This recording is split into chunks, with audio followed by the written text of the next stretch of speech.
Число случаев коронавируса в мире уже почти 22 миллиона. Самая тяжелая обстановка сейчас в США, Бразилии и Индии. Активный рост заболеваемости отмечают в Южной Америке, где Коронавирус мог адаптироваться к человеческому организму в Китае еще в 2012 году. Досмотрите это видео до конца, и вы узнаете, какую угрозу не заметили в Китае. Подписывайтесь на наше обновление, чтобы быть в курсе о всех новостях на нашем канале. Новую версию возникновения инфекции предоставили вирусолог Джонатан Латтем и биолог Элисон Уилсон. По словам исследователей, им удалось обнаружить записи врача, который лечил горняков из китайской провинции Уньнань. До этого 2 недели очищавших шахту от фекалий летучих мышей. Медик писал, что у пациентов наблюдались симптомы, характерные для коронавируса. В частности, сухой кашель, высокая температура, боли в конечностях и пневмония.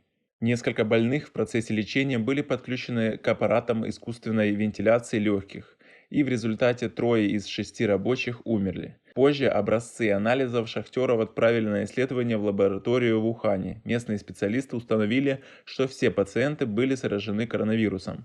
Таким образом, считают Латтем и Уилсон, существует вероятность, что COVID-19 уже давно приспособился к организму человека. Как вы относитесь к такому предположению? Свои ответы пишите нам в комментарии под этим видео. Таджикская сторона, да, поприветствовала разработку вакцины. Как вы знаете, это первая вакцина, которая была зарегистрирована в мире. Вакцина сейчас оттестирована. В Таджикистане за минувшие сутки зарегистрировано 32 новых случая заражения коронавирусной инфекцией. Скончался 1 пациент, сообщает единый национальный портал по ситуации с коронавирусом.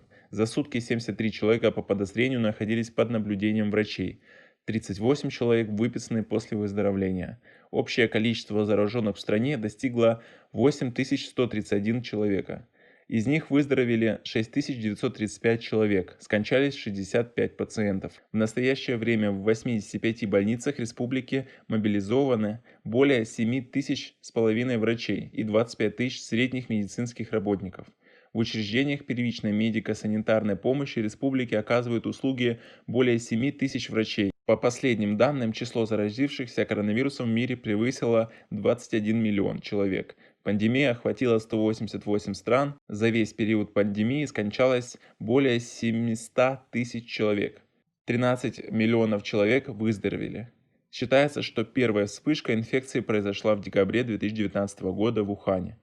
Вакцина будет использоваться прежде всего для того, чтобы поддержать сотрудников системы здравоохранения, учителей, то есть тех людей, которые каждый день непосредственно находятся в контакте с большим количеством людей. На этом у нас все. Оцените наше видео подпиской и лайком.